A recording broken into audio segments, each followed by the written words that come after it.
Hello everyone and welcome to State of the Game number 135 on October 2nd. My name's Hamish, I'll be hosting this thing today and I'm also joined by game designer Trick Dempsey. Hey man. Hey, how's it going? Good. I don't know which camera's on.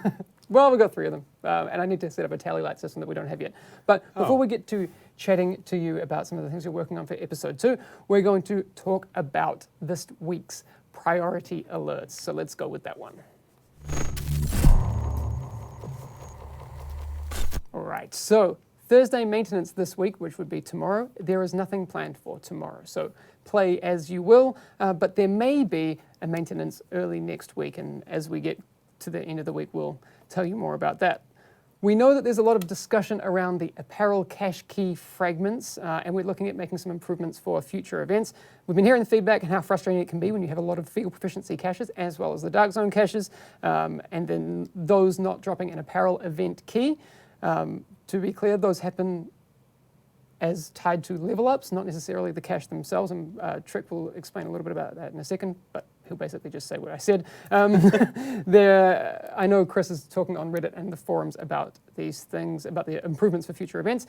For example, we want to ensure that it's clearer how and when you can expect an Apparel cache key to drop.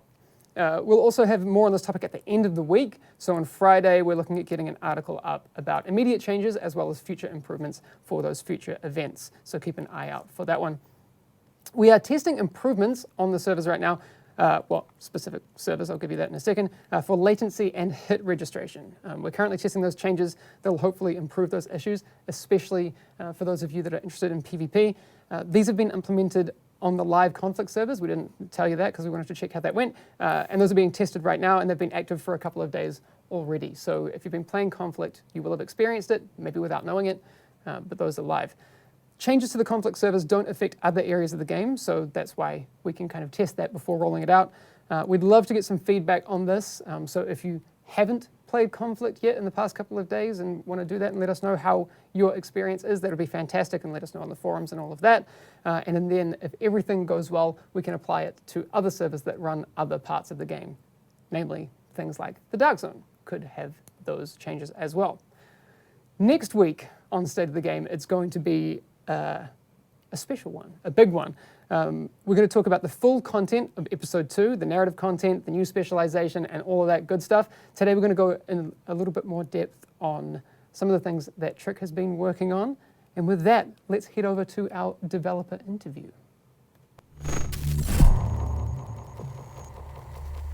Look at that. I didn't even talk through the transitions it's amazing. this week. I know. Yeah. I kind of just...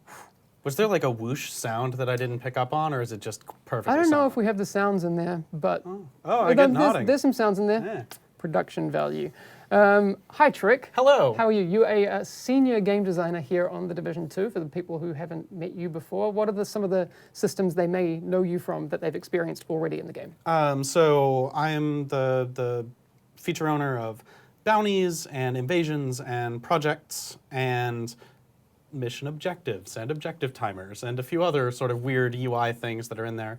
Technically also the mega map. There are a bunch of weird stuff that I touch upon, but the big ticket items, invasions, bounties, projects, and I also talk about a lot of other live event related stuff, I guess, is probably the more specific thing. Cool. Since I work on vanity events and also to some degree on expeditions. Cool, and thank you for the segue, because expeditions are part of what we are talking about today. So let's start there with some of the things you've been working on as it pertains to the mastery system. If people remember, we did say that when the expeditions returned, that there would be a mastery system in place to be added to that experience. What can you tell us about the mastery system in episode 2?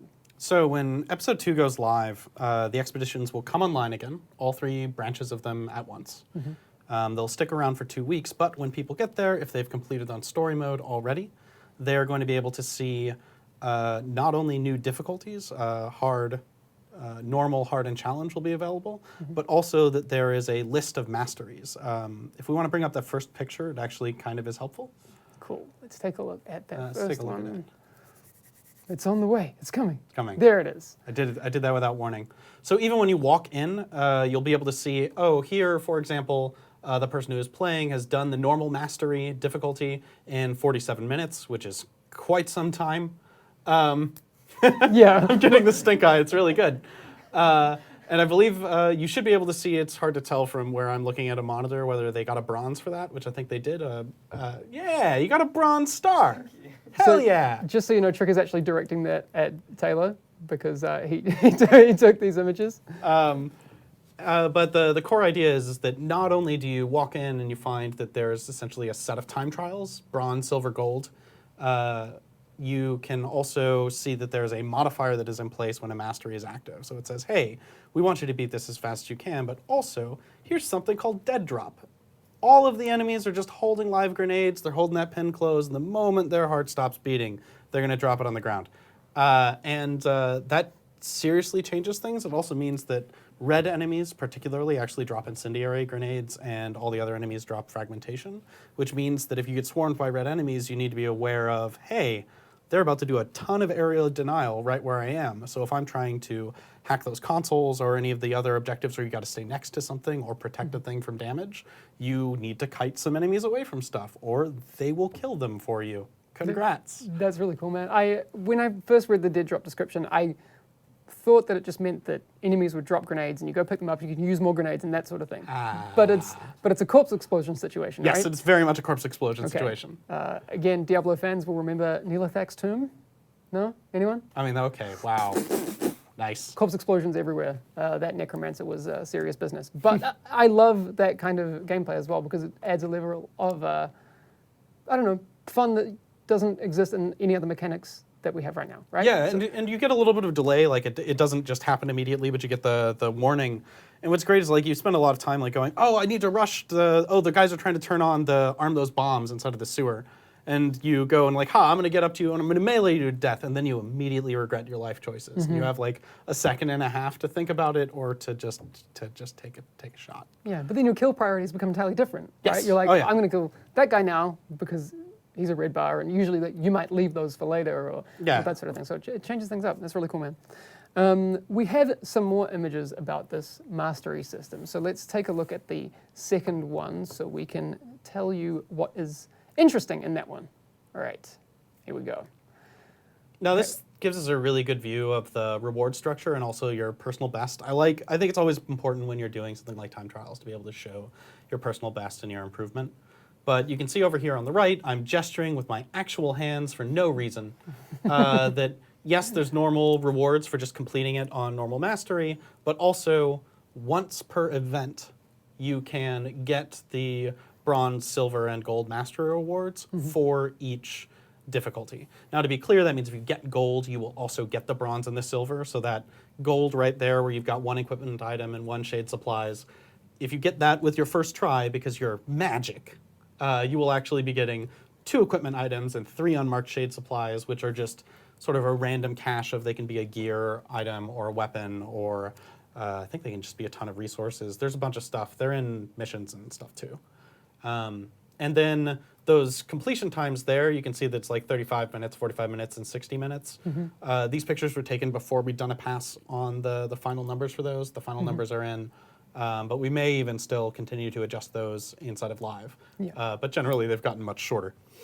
Yeah, but do take that with a grain of salt. These are arbitrary numbers for all intents and purposes. Yeah, we just needed to test the rewards, and they were a really easy system to do it by. Really? I wish we actually had video, because there's a really good, the team in Leamington who worked on this did a really great job. There's a timer that appears on screen when you're actually playing, and anytime you're in that hologram room, it stops that timer if you're in the investigate the holograms stage. So if you're picking your stage or you've just left and gone back into that room, you can take a breather, change your gear if you found some good items, and just stand there, and it doesn't detract from the sort of time trial experience. Okay, so you don't have to panic. You can You just don't be have like, to panic. take a breath and plow on with the next wing. Yeah, exactly. All right.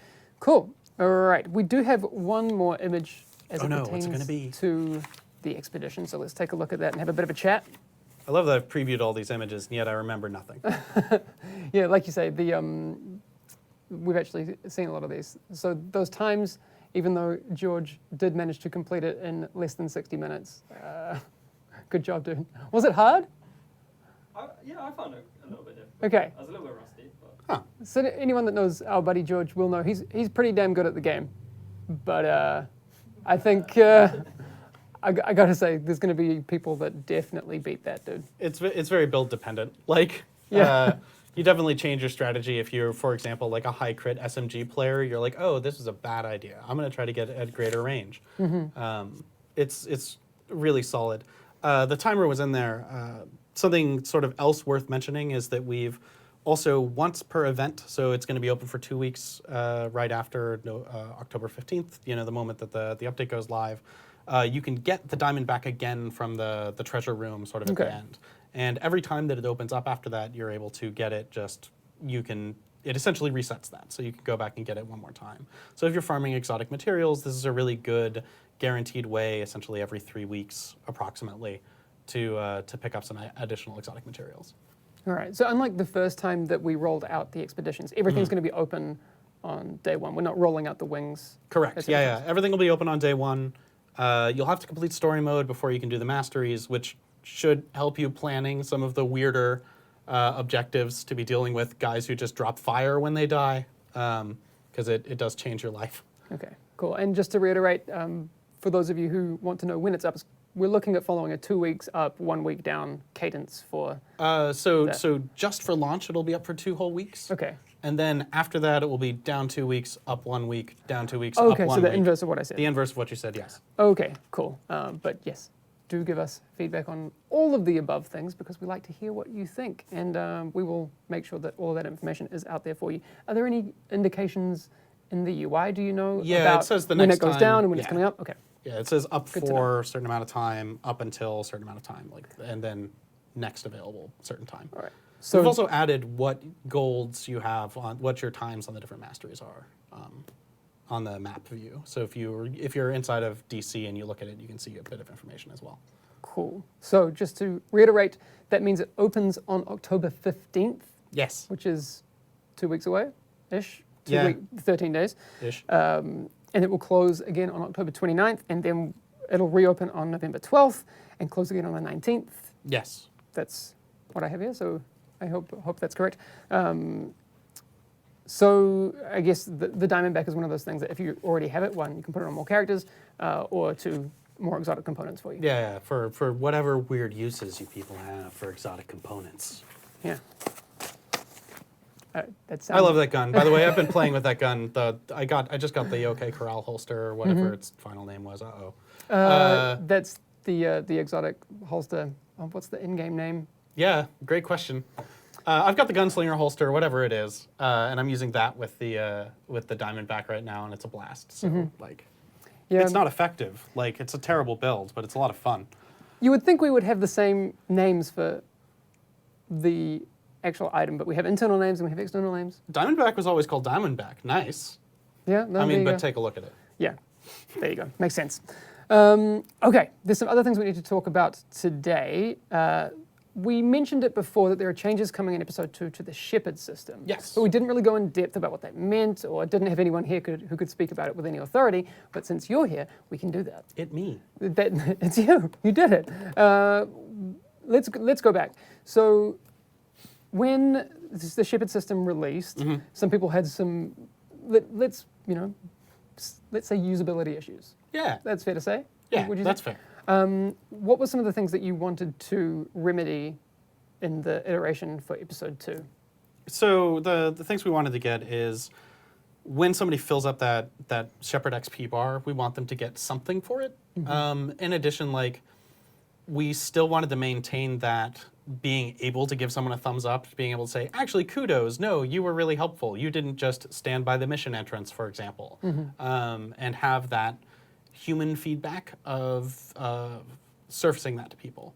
But it was too much to just put it too much on that, entirely on that human feedback. And also when people disconnect or if they go through safe houses, just the flow through which people engage with the system isn't, oh, and I'm going to do my thumbs up after this. There's a lot of stuff that goes on when you complete a mission or an activity. So there were a lot of people who just never did it. And also the call for backup feature, the most frequent way people encounter it is if they've died, because it's present there on the death screen. And it meant that a lot of the people who were hosting shepherds didn't realize that the Shepherd system existed, and they weren't necessarily people who engaged with the game as tightly as probably anyone watching this show. And so any barrier to usability that we presented there was at its strongest. Sure. So the way that it works now is that you get, essentially, everybody can get 2 endorsements from one trip through the Shepherd system. Okay, so can we just Yes. go through the user flow? Because I think this has been where a lot of the confusion is. Do it. Myself included. So I'm looking for help. I'm in game and I'm like, someone help me. Hello. Yeah, okay, you I do join. that. Right, we do an activity. And the entire time that as we gain experience from the activity and as we complete activities, I see a little blue bar filling up in the top. Okay. That is my Shepherd XP. That is per session. Because I've come to help you, it starts over from the start, essentially, and it begins to fill up. Okay, what happens when it fills up? When it fills up all the way, I immediately get an endorsement because the game has told me that I am good. Nice. We didn't have that before. We didn't have that before. That's new. All right. And you get a little pop-up that's going to appear next to your character that says, like, Shepherd endorsement available or endorse player. I can't remember what the exact message is. But I can Congrats. say, yeah, that was cool. You can say, yeah, that was cool. All right. I think you can also dismiss it by holding down. But you don't get a retraction. There you is just not. don't. Okay. There's not a no. No, you're the worst. Yeah. Oh, you're the worst. Okay, so let's say we had a good time. You get a double endorsement. I get you double endorsement. Cool. You get Shepherd XP. I get endorsements from that. Okay, this is where it gets confusing. And that's where it gets confusing. If I get 15 endorsements, if I'm at Shepherd level 0, I'm at Shepherd level 1. I now qualify for getting the rewards when the Shepherd season ends, which will come out for the first time with this next update. Wow, dramatic. How dramatic. I yeah. don't think it was dramatic with this mic. So that's where the confusion, I think, has at least been for me. Yeah. I would assume some other people are there. Because Shepherd XP and Shepherd Rank are different things. Yeah, Shepherd XP, endorsements, and Shepherd rank are 3 different things that are related, sort of in that exact hierarchy. Because there was a situation that we had in the previous version where you would be playing together and then you wouldn't hit a certain level of Shepherd XP to get to the level of endorsement. Like that endorsement event wouldn't happen, and then And you leave. and you would leave and that XP doesn't exist anymore. Correct, and it's just gone, and that continues to be the case. If you don't fill up the bar, that's still true. However, there is one so we went through a revamp of how that XP is calculated and distributed. So it's like, oh, certain kinds of events are going to give you a certain amount of it. Previously, it was entirely literally we are just taking the amount of XP that you acquire during it and putting it into a bucket, which didn't work particularly well if you were joining lower level players. So it's now more consistent. The ideal is that you spend approximately 10 minutes playing with somebody. Okay, so 10 minutes to get to an endorsement is the target. That's the target, approximately. That seems fair. If you guys are going really super fast or whatever, or if you're completing a bunch of small events, or you do, honestly, I think bounties are a really fast way to get it, probably. Okay. You can speed that up a bit. But the core concept is we don't want people to just fly in and have 10% of an XP bar left to do. They shoot a couple of dudes and then leave. Yeah, true. And so we want to make certain that people stick around and are like, hey, I'm your buddy for the next 10 minutes or so. Yeah, that doesn't seem unfair. 10 minutes is not a gigantic commitment. Yeah, it's not. All right, cool. All right, if people do have any more questions about the Shepherd system, maybe Ella can flick those over because I'd love to get to those while we have Trick here. But that makes a lot of sense. Yeah. So you said there's a nice little token reward for those people who do want to be a positive part of interaction in this feature. So we'll show that at some point, not today, but it does sound pretty cute. Yeah, I hope we can get a good screen asset of it. It's really cute, honestly. All right. Also in episode 2, there are 2 new invaded missions. Yes. What can you tell us about those? Oh my God, what's the real name? The Manning National Zoo is now an invadable stronghold. Also, it's a stronghold now. You may have noticed that it's a really long mission. We just decided to say it is officially a stronghold, so it now has stronghold rewards. It's got its rewards buffed at the end, but also it can be the stronghold for an invasion. In addition to that, Camp White Oak can be invaded, which is great because that means the Black Tusk is invading Black Tusk. That's cool. It actually does make narrative sense. You can watch the when you play the mission, it makes sense, and it's also on the edge of hilarious. Okay. But you were saying, I think in the Manning National Zoo, that the flow of the mission changes a little bit, Yeah, right? the flow of the missions actually changes. I guess, I didn't realize how big the change was the first time I played through it. And then I was like, wait, how can I be getting to these statues from this direction? And I realized that it had actually taken a different route through the zoo. It's not like life-changing, but it's a surprise, and it really changes the dynamics of one particular fight. It's really strong. And it's also like a ton of new bosses, because like really long missions need more bosses to make certain that they're lucrative enough essentially to play through to play them. And so like there are a bunch. Maybe there's 3 bosses in that mission. Can't remember. It's hefty. Yeah. We'll come back. We see there's a few questions about the Shepherd system, and we'll come back to that once we've finished talking about the invaded missions. So keep those questions coming in. We've tested it. Can we talk about this? We can talk a little bit about this. We don't want to talk about it too much because this is kind of important for the community. This is talking about bosses? Yes. Okay. Or a very specific one. There have been some little secrets in the Division that people have experienced. The owl stuff. I can't people have believe found how it. quickly people found the owl thing. Yeah. That was cool. But it makes sense because there's an interaction. Yes. And if you see the interaction, you're like, why am I interacting with this owl statue? Yeah. Why am I lighting a candle? Why can I do this thing? Okay. There is something that no one has found. I'm going to say that now. I was as surprised as anyone. I was like, I didn't know about this. So developers have been putting secret stuff in the game with, keeping it very secret even from us. What was crazy is like when I realized that I was like, oh, I wonder if anybody's found this. And I was just Googling around and putting in certain search terms. Remains quiet. And I was just like, I don't find a video guide for finding this dude. There's just nothing. So I feel really strange that we're doing, hey, here's a bunch of new bosses here inside of Manning National Zoo, when people haven't even found all of the bosses in Manning National Zoo. There you go. I don't want to. I think it's okay to give maybe a small tip, but not too much. Yeah. One, there's no interactable thing that would highlight this. Correct. I mean, there's no like UI interaction that pops up. Yeah, not right. Yeah, not until you've done it. Essentially, yeah. Yeah. Once you do some things, you will find an interact, which will spawn a boss.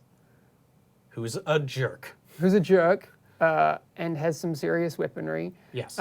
It's a little Easter egg. There aren't unique rewards for it, but I still want to see people find it. Yeah.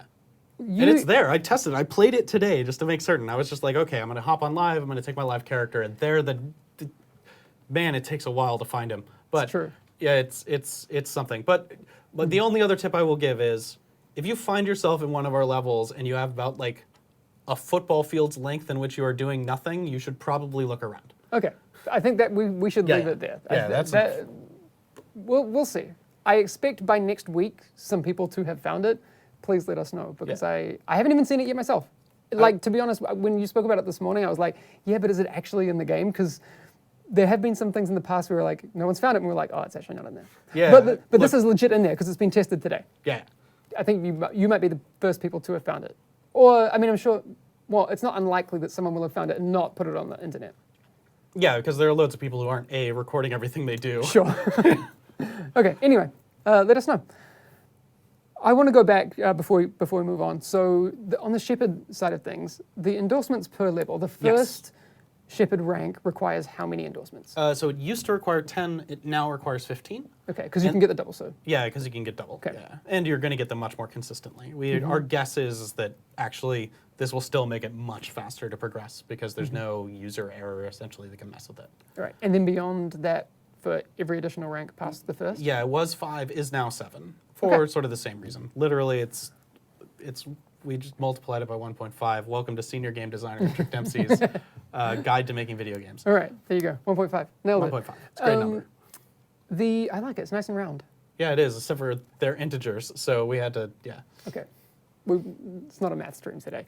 The rewards that you get from it, well, the reward... The individual one reward. It's more a token than a... Yeah, it is. So, like, philosophically, the Shepherd system is not for people to min-max getting rewards. We want it to exist as I want to help people, and I want the game to recognize that I want to help people.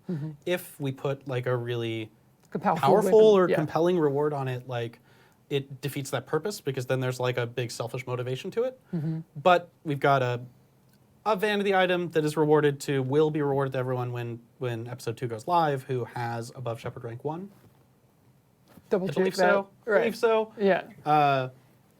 And they will get this item, and I think it's perfect. Cool. All right. Well, we'll hope maybe we'll show it, or maybe we won't. But it sounds adorable. Yeah, I hope we can show it next week. I know that there are good renders of it because. Okay. Yeah. Cool. I'll do my best to find it.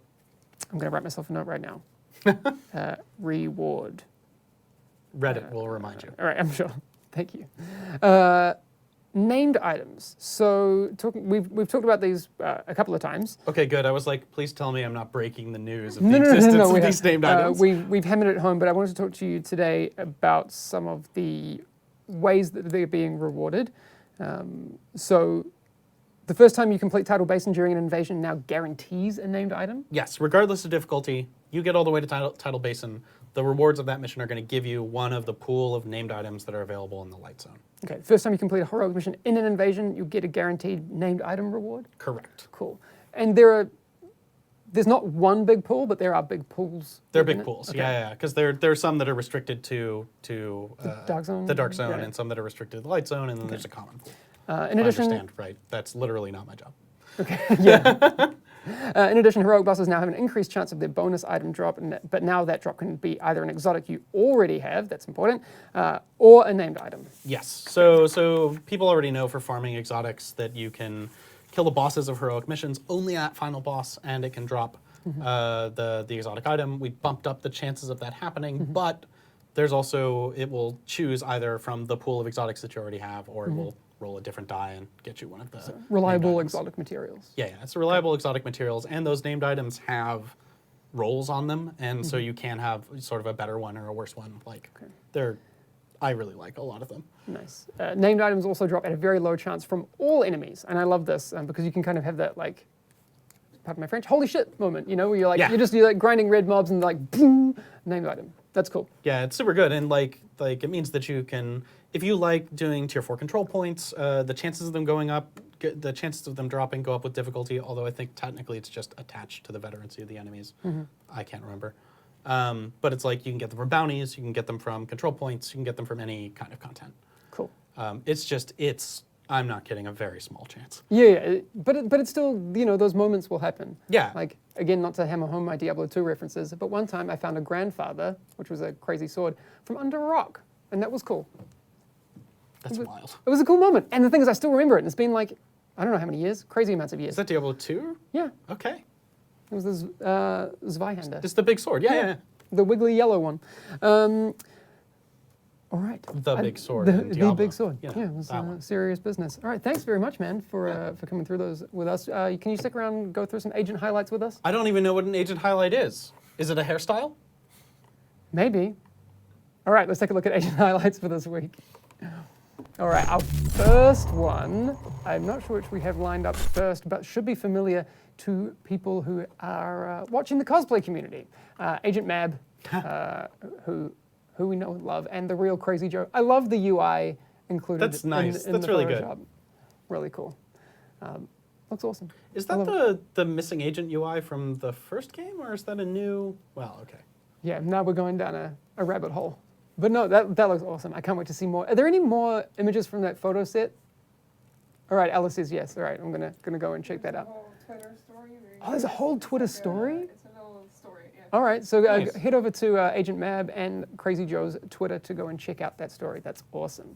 The second one we have is Melly Carter, and I assume that the photo was taken by the other string of Oh wow. numbers and okay. letters. Yep. Melly Carter. Okay, this is I'm going to put myself on the spot. In South Korea? I'm pretty sure. All right, cool. Awesome. Love the snow. That is some phenomenal distressing though Yeah. on that jacket. Yeah, looks solid. Yeah. You look at is that a rip under the arm? I can't tell from Can't here. tell. Looks awesome. But very, very cool. Keep those pictures coming. That's a solid photo. Love it. If you want to send in your agent highlights, they don't have to be cosplay, by the way. You can do absolutely anything you want related to the division. Cakes have been on here. Fingernails painting Okay. have been I was division like, themed. that Not got- just a picture of a That got fingernail, that'd be creepy terrible. and fast. Send in your fingernails to the division. Don't do that. Don't. But I'm just saying, people have gotten creative with agent highlights. So hashtag agent highlights on Twitter is usually how we find those things. And sometimes we track down other ones, like from Reddit posts and that sort of stuff. I'm sorry for being Us reading creepy. Reddit? Never. Yes. So next week, we're gonna wrap things up today. Next week we have a really, I would say, juicy stream about what's coming in episode 2. So I'm working on with the team getting some possibly, this might be a spoiler and I don't know if I'm allowed to say it, but possibly some live gameplay demonstration of the new specialization. Just going to say it, we're working on it, we'll see what we can do. But the new specialization, the missions, we're going to be talking Pentagon, we're going to be talking narrative stuff. So a lot of episode 2 content news coming next week, so make sure you come back for that. Thanks again, Trick. Thank you. I love the show. I love having you here. It's always such a nice time.